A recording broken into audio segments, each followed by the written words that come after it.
Yes, itakuwa imemletea nguvu sana. Unajua mchezaji yoyote mkubwa mara nyingi anapokuwa afungi magoli, kisaikolojia anakuwa yupo sawa, kwa sababu anachoamini yeye yupo kwenye timu kwa ajili ya kufunga. Yupo kwenye timu kwa ajili ya kuhakikisha timu yake inaenda kupata ushindi. Sasa kama timu inapata ushindi, alafu yeye aingii kwenye kufunga magoli, anakuwa anapata changamoto. Binafsi goli 2 ambazo amezifunga kwenye mechi ya kirafiki dhidi ya JKT imeenda kumuongezea nguvu kubwa Elie Mpanzu, kwa sababu tunajua Elie Mpanzu ni miongoni mwa wachezaji ambao ni tegemezi ndani ya kikosi cha Simba. Ni mchezaji ambaye kila mwalimu anatamani kuwa naye.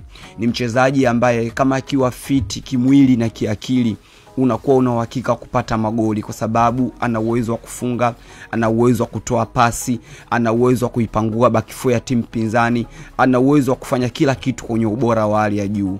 Kwa hiyo kwangu mimi Nicolas Ngili yule, naona kabisa Elie Mpanzu yule ambaye wana Simba walikuwa wamemsahau kwa muda mrefu, nategemea kumuona akirudi tena kwenye ligi ya mabingwa pamoja na kwenye ligi kuu, kwa sababu Elie Mpanzu ambaye anakuwa kwenye ubora wake ni mchezaji ambaye una uhakika kabisa kama hatokupa goli atakupa assist, kama hatokupa assist basi atahusika kwenye kuivuruga back four ya timu pinzani au kwenda kuivuruga shape ya ulinzi ya timu pinzani. So for me naamini kabisa tutamuona Elie Mpanzu mpya, tutamuona Elie Mpanzu ambaye wana Simba walimuona siku ya kwanza kabisa anasajiliwa ndani ya Simba. Alifanya vizuri kwenye mechi ngumu dhidi ya Al-Masry, alienda kufunga goli zuri ambalo liliwafanya Simba kurudi mchezoni. Kwenye mazingira magumu ulimuona Elie Mpanzu akiisaidia Simba kwenda kupata magoli. So naona kabisa Elie Mpanzu mpya atarudi na wana Simba wamsubirie Elie Mpanzu kibisawala ambaye wamemzoea.